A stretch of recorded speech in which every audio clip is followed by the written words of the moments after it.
கிறிஸ்துவுக்குள் பிரியமானவர்களே, கர்த்தரும் இரட்சகருமாய் இயேசு கிறிஸ்துவின் ஈடி நீட்டு நாமத்தினாலே உங்கள் யாவருக்கும் என் அன்பின் வாழ்த்துக்கள் தெரிவித்துக் கொள்கிறேன். தேவன் அருளிய அப்பம் பிரேயர் மினிஸ்டர் மூலியமாக உங்களோடு சந்திப்பதில் மிகுந்த மகிழ்ச்சி அடைகிறேன். தினம்தோறும் அதிகால வேளையிலே பரிசுத்த வேதத்திலிருந்து நாம் ஒரு பகுதி தியானித்து நம்முடைய குடும்ப பாதுகாப்பிற்காக நாம் ஜெபித்து வருகிறோம். டிசம்பர் மாசத்திலே 1ஆம் தேதியிலிருந்து 25ஆம் தேதி வரைய கிறிஸ்துவனுடைய பிறப்பை நாம் தியானிக்கிறோம். அதிகாலையில் இணைந்திருங்கள். இரவு நேரத்திலே கர்த்தருடைய பிள்ளைகளை எப்படி நன்மை செய்ய வேண்டும் டிசம்பர் மாசத்திலே அதையும் நாம் 1ஆம் தேதியிலிருந்து 25ஆம் தேதி வரை தியானித்து கொண்டிருக்கிறோம். இந்த நாளையும் பரிசுத்தமுள்ள ஓய்வு நாளில் எத்தனையோ குடும்பத்தில் ஆலயத்துக்கு போயிட்டு இருப்பீங்க. சில குடும்பத்தில் ஆலயத்துக்கு போக முடியாத சூழ்நிலை, குடும்ப சூழ்நிலை. மத்தேயு சுவிசேஷம் 20ஆம் அதிகாரம் 28ஆம் வசனத்திலே அநேகரை மீட்கும் பொருளாக தம்முடைய ஜீவனை கொடுக்கவும் வந்தார் என்று எழுதப்பட்டிருக்கு. இயேசு கிறிஸ்து இந்த பூமிக்கு வந்த நோக்கம் என்ன அப்படின்னா, அநேகரை மீட்கும் பொருளாக தம்முடைய ஜீவனை கொடுக்கவும் வந்தார். கர்த்தருடைய பிள்ளைகள் சில குடும்பத்திலே கிறிஸ்துவனுடைய பிறப்பை உங்க வீட்டில் டைரியில் எழுதி வச்சுட்டு இருப்பீங்க. சொல்ற பாயிண்ட் எழுதி வைத்துக் கொள்ளலாம். அநேகரை மீட்கும் பொருளாக தம்முடைய ஜீவனை கொடுக்கவும் வந்தார். இயேசு கிறிஸ்து இந்த பூமிக்கு வந்த நோக்கம் பிதாவின் சித்தம் நிறைவேற்ற, மனுஷகுமாரனும் ஊழியம் கொள்ளும்படி வராமல் ஊழியம் செய்யவும் அநேகரை மீட்கும் பொருளாக தம்முடைய ஜீவனை கொடுக்க வந்தார். இந்த பூமியில் எல்லாரும் பிறக்கும் போது நம்ம நல்லா வாழணும், நமக்கு நிறைய காரியங்கள் நம்ம யோசித்துட்டு இருப்போம். ஆனா இயேசு கிறிஸ்து வானத்திலிருந்து இறங்கி உலகத்துக்கு ஜீவனை கொடுக்க வந்தார். வானத்திலிருந்து இறங்கி இந்த பூமிக்கு இயேசு கிறிஸ்து எதுக்கு வந்தார் அப்படின்னா, ஜீவனை கொடுக்க வந்தார். அநேகரை மீட்கும் பொருளாக. அநேகரை மீட்கணும் அப்படின்னா தம்முடைய ஜீவனை கொடுக்கணும். ஆதாம் ஏவாளுடைய பாவம் எல்லாருடைய வாழ்க்கையிலையும் சாபத்தை கொண்டு வந்தது. ஆனா இயேசு கிறிஸ்து அந்த சாபத்தை எல்லாவற்றையும் கல்வாரியிலே நம்முடைய பாவம், நம்முடைய அக்கிரமம், நம்முடைய மீறுதல், தலைமுறை சாபம் எல்லாவற்றையும் தாமே சுமந்தார் என்று எழுதப்பட்டிருக்கு. அவரை ஏற்றுக்கொள்ளும் போது நம்முடைய வாழ்க்கையில விடுதலை, சமாதானம், ஆசீர்வாதம், சந்தோஷம். அநேகரை எடுக்கணும் அப்படின்னா தம்முடைய ஜீவனை கொடுக்க வேண்டும். கலாத்தியர் 3ஆம் அதிகாரம் 13ஆம் வசனத்தில் எழுதப்பட்டிருக்கு. மரத்திலே தூக்கப்பட்ட எவனும் சபிக்கப்பட்டவன் என்று எழுதியபடி கிறிஸ்து நமக்காக சாபமாகி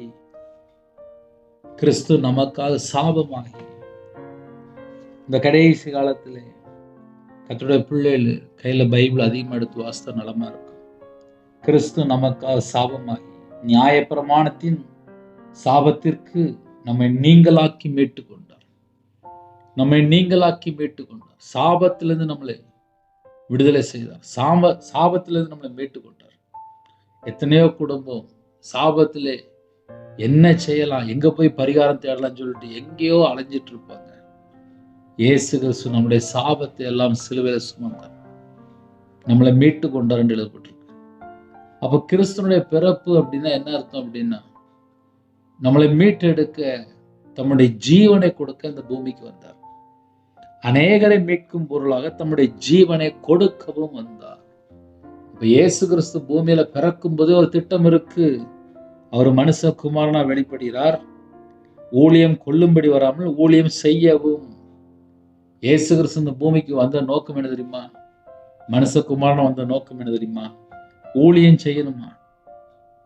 அநேகரை மீட்கும் பொருளாக தம்முடைய ஜீவனை கொடுக்கும். நம்ம எல்லாரையும் மீட்டெடுக்கணும் அப்படின்னா தம்முடைய ஜீவனை கொடுக்கிறது தான் திட்டம். அப்ப கிறிஸ்துவனுடைய பிறப்பு நமக்கு எதை கற்று தருகிறது அப்படின்னா, நம்ம எல்லாரும் நல்லா இருக்கணும், நம்ம எல்லாரும் ஆசீர்வாதமா இருக்கணும், நம்ம எல்லாரும் சமாதானமா இருக்கணும், நம்ம எல்லாரும் சந்தோஷமா இருக்கணும். அதுக்காக தம்முடைய ஜீவனை கொடுக்க வந்தார். அப்படிப்பட்ட இயேசு கிறிஸ்துவை தான் நம்ம அந்த கிறிஸ்துவனுடைய பிறப்பை 2000 ஆண்டுகளாக நாம் கொண்டாடி கொண்டிருக்கிறோம்.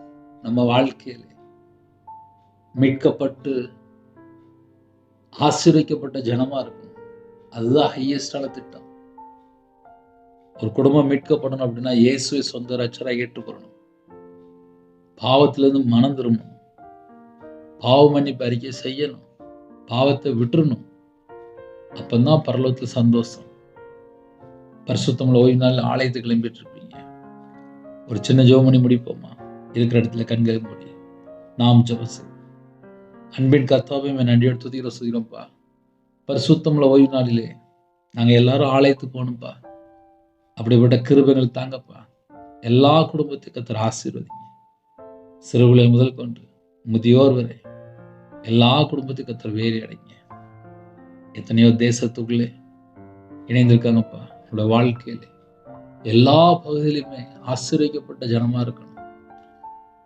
இந்த நாளிலும் யாரெல்லாம் இணைந்திருக்காங்களோ எல்லாரும் ஆலயத்துக்கு புறப்படணும்ப்பா.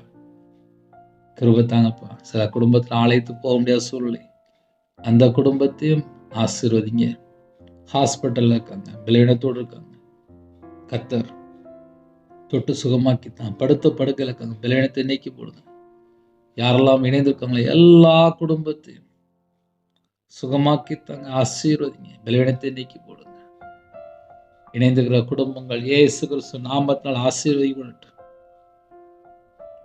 இந்த நாளை நம்முடைய கரத்தில் பண்ணிடும்ப்பா. கர்த்தருக்கு பிரியமானபடி வாழணும்ப்பா. பரிசுத்தமுள்ள ஓய்வு நாளை அனுசரிக்க ஆலயத்தில் நாட்டப்பட்ட பிள்ளைகளாக ஆலயத்தோட ஆசீர்வாதங்களை பெற்றுக்கொள்ள எங்களுக்கு கிருபை தாங்கப்பா. எல்லா தேசத்துல ஜனங்களும் பரிசுத்தமுள்ள ஓய்வு நாளிலே ஆலயத்தில் நாட்டப்படணும்ப்பா. எந்தெந்த நாட்டுக்குள்ளே ஆலயம் இல்லாமல் இருக்கோ, ஆலயம் கட்டப்படாமல் இருக்கோ, அந்த இடத்துக்குள்ளே ஆலயம் கட்டப்பட கர்த்தர் கிருபை செய்யுங்க. மிஷனரிமாரை நம்முடைய கரத்தில் பண்ணிடும். இந்த டிசம்பர் மாசத்துல எல்லாருடைய தேவைகளை சந்திக்கப்படட்டும்ப்பா. கிறிஸ்துவோட பிறப்பை நாங்கள் கொண்டாடும் போது எங்க இதயத்துக்குள்ள இயேசு கிறிஸ்து இருக்கணும்ப்பா. எங்களை மீட்டெடுக்க ஜீவனை கொடுக்க அந்த பூமிக்கு வந்தீங்கப்பா. ஊழியம் செய்யதான்ப்பா அந்த பூமிக்கு வந்தீங்க. உண்மை சொந்த ரட்சகரா ஏற்றுக்கொண்டு எங்க வாழ்க்கையில் நாங்கள் மனம் திரும்பி பரிசுத்தமா வாழ எங்களுக்கு ஒரு கிருபை தாங்கப்பா. உங்களுடைய பிரசன்னம் இறங்கட்டும், உங்களுடைய கிருபை இறங்கட்டும். ஒவ்வொரு குடும்பத்தையும் கர்த்தர் வேலை இறங்கப்பா. இணைந்துக்கிற குடும்பங்கள் இயேசு கிறிஸ்து ரத்தத்தினால், இயேசு கிறிஸ்து நாமத்தினால் வேலை இறங்கட்டும். எல்லா தேச ஜனங்களையும் உங்களுடைய ஜூட்ல பண்ணிடும். தேவன் அவர்களே அப்பம் பிரேயர் மினிஸ்டர் மூலமா இணைந்துக்கிற எல்லா குடும்பங்களும் இயேசு கிறிஸ்து நாமத்தினால் வேலை இறங்கட்டும். இந்த நாளை கர்த்தர் பொறுப்படுத்துங்க. உங்க கரத்தில் அர்ப்பணிக்கிறோம். துதிகான மகிமை எல்லாம் ஒவ்வொருக்கே செலுத்திடும். இயேசு கிறிஸ்து பிதாவே ஆமென். தேவனுக்கே மகிமை உண்டாதாக. கர்த்தர் தாமே உங்களையும் உங்கள் குடும்பத்தில் சகல காரியத்திலும் சம்பூர்ணமாக திருப்தியாக கர்த்தர் கொடுத்து ஆசீர்வதிப்பாராக. ஆமென். கர்த்தராகிய இயேசுவின் கிருபையும் பிதாவாகிய அன்பும் பரிசுத்தனுடைய ஐக்கியமும் இப்பொழுதும் எப்பொழுதும் சதா காலங்களிலும் நம்ம கொடுப்பதாக. ஆமென். கிறிஸ்துவில் பிரியமானவர்களே, எனக்காக ஜெபித்துக் கொள்ளுங்கள். 9363064181 என்ற நம்பர் உண்டால் நாங்கள் உங்களுக்காக குடும்பத்தை ஜெபிப்போம். God bless you. Thanks for watching. Please subscribe our channel. Click the like and share. Click the bell. God bless you.